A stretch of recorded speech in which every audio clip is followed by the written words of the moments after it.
Yo creo que el mundo, desafortunadamente en los últimos años, vimos este giro que se ha dado de manera política hacia el populismo, en donde desafortunadamente en estos gobiernos de populistas, ya sean de derecha o de izquierda, lo que vemos es que pues, no contemplan estos valores universales que además pues, se expresaron hace algunos años con estos objetivos de la ONU, ¿no? De tener, por ejemplo, hacer algo por el cambio climático. Todas esas cosas como que desafortunadamente quedaron a un lado y igual la ciencia quedó a un lado, ¿no?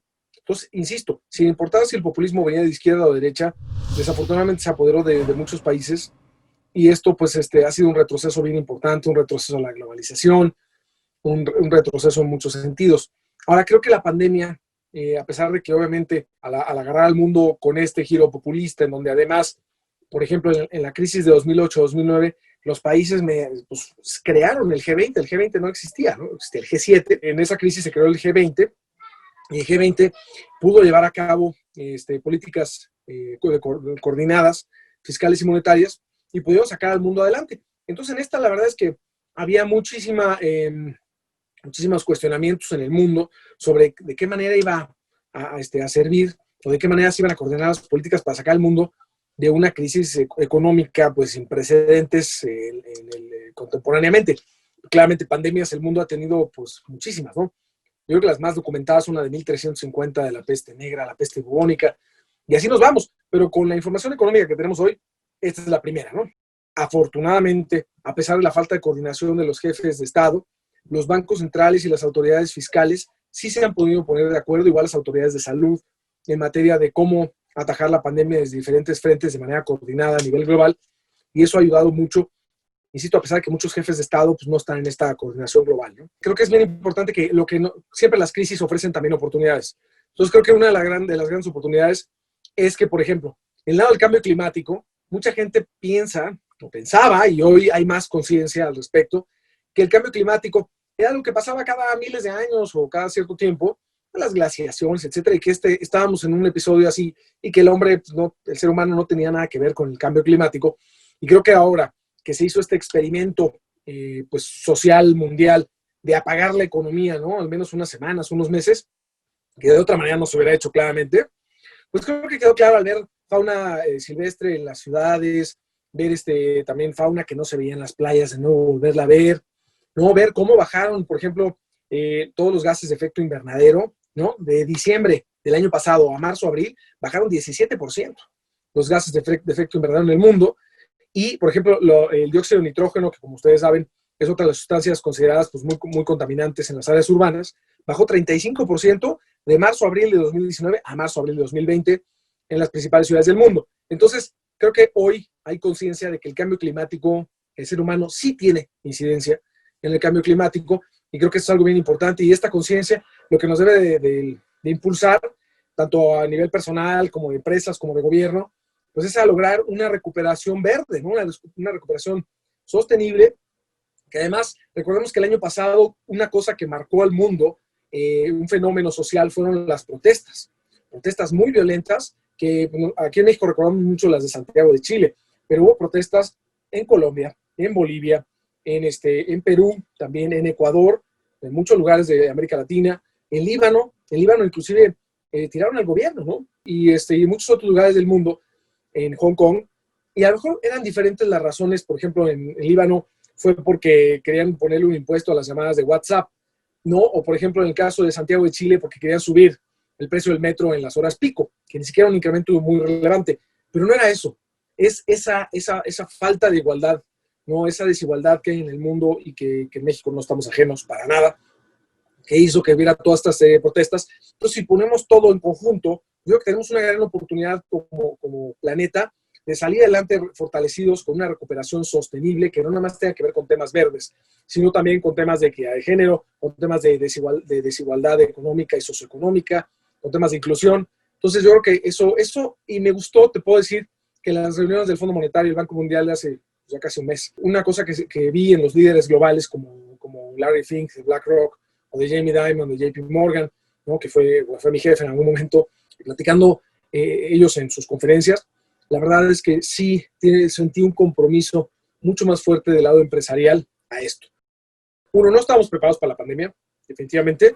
O sea, digo, afortunadamente nos agarró un momento donde ya llevamos muchos años de estabilidad macroeconómica, donde tenemos ciertos pilares que nos ayudaron a no tener un desastre económico como los anteriores que hemos tenido, ¿no?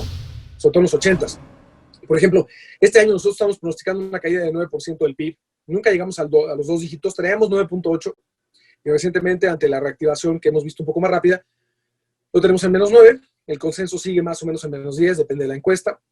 Y para el año que entra traemos un incremento de 4.1%, que suena bonito, pero realmente no lo es, porque es bajar de un edificio o 10 pisos y regresarte, o 9 pisos y regresarte nada más 4, ¿no? Entonces como que te faltan algunos para que realmente te recuperes. Pero en este mismo sentido, creo que algo muy relevante es que, por ejemplo, cuando les platico a nuestros clientes o a las personas con las que hablo, oye, vamos a tener la peor recesión desde 1932 si se cumple ese -9, ¿no? En 1932 el PIB cayó 14%, pero ni en el 95, que fue una crisis espantosa, ni en los 80s, nunca caímos más de 7%. Entonces esta sería la peor desde 1932. Y entonces dicen, oye, ¿cómo si en los 80s y los 90s se destruyeron sueños, se destruyeron ahorros? Fue terrible, ¿no? Dije, no, calma, ¿va a ser la peor recesión? Sí, pero no la peor crisis. O sea, tener un banco central autónomo, tener una ley de responsabilidad fiscal y hacendaria que se aprobó en 2006 y se sigue cumpliendo, tener un sistema financiero sólido. Recordemos que México fue el primer país que cumplió los criterios de capitalización y liquidez de Basilea III, ¿no? Y además, la capitalización, ¿no? En el mundo, Basilea III te pide 8.5 de capital sobre activos, que prácticamente es el crédito, ¿no? Y en México el promedio ponderado es de 16.9. O sea, estamos más de prácticamente al doble de lo que pide Basilea, y algunos bancos estamos por arriba de 20, como es el caso de Banorte, pero no quiero hacer anuncios. Un cuarto pilar bien importante es tener régimen de tipo de cambio flexible, ¿no? Entonces ya no tenemos las devaluaciones de los 80s y 90s, de 200, 300%, que jalaban la inflación arriba de 100%, las tasas de interés también. Entonces yo creo que eso hace la diferencia tremenda. Si estuviéramos, por ejemplo, tuviéramos tenido una devaluación de los 80s ahorita, del tipo de cambio que acabó en 18.90 el año pasado, peso dólar, estaremos hablando ahorita de que estaría en 56 o 60 pesos, ¿no? Entonces, bueno, eso no está pasando. En la mayoría de los países del mundo, el 99%, han hecho política fiscal y monetaria sin precedentes para apoyar el empleo vía las empresas o vía directamente a los empleados, ¿no? Entonces, sabemos que cuando hay una crisis que tienes que cerrar todo, como pasó en los confinamientos, distanciamiento social y cuarentena, pues muchas empresas no podían sobrevivir, teniendo que enfrentar gastos de nómina, impuestos, rentas, sin recibir ingresos. Pues era importante el apoyo del gobierno, ¿no? Muchos, insisto, el 99% de los gobiernos, no importaba si era país desarrollado o país emergente, lo hicieron. Y en México el apoyo fiscal fue realmente muy limitado, prácticamente cercano a cero. Entonces, pues eso la verdad es que desafortunadamente lo que hemos visto es una gran quiebra de empresas, ¿no? Se ha perdido bastante empleo.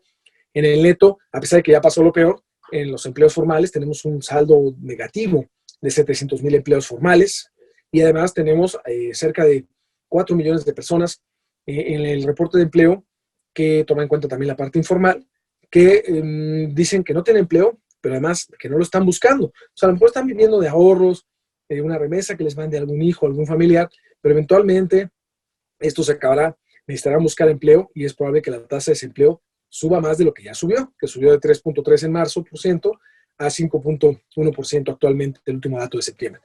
Entonces, habiendo dicho todo esto, ¿cuál es lo positivo, ¿no?, que estamos viendo de la parte fiscal? Sí hay dos temas positivos. Uno, siempre, y recuérdenlo bien, siempre ha venido acompañada de una reforma tributaria que ha aumentado los impuestos, ¿no? Siempre, hasta en 2008, 2009, también tuvimos una reforma que aumentó impuestos. Y en esta ocasión no está habiendo una reforma tributaria. Entonces también hay que tomar en cuenta los aspectos positivos. Y bueno, ok, no está habiendo un paquete fiscal importante, pero no se está cobrando más impuestos. Entonces creo que es algo positivo que hay que tomar en cuenta. Y segundo, que al no endeudarse tanto, México, de cierta manera, pues también está ayudando a protegerse, a no perder el grado de inversión de las calificadoras de riesgo a nivel global, en donde, como sabemos, somos grado de inversión. En unos meses más, años más, que ya baje todo el tema de la pandemia, espero que sean meses, no años, ¿no?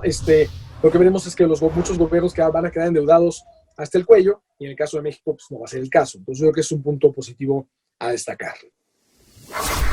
IPADE. The World Calls.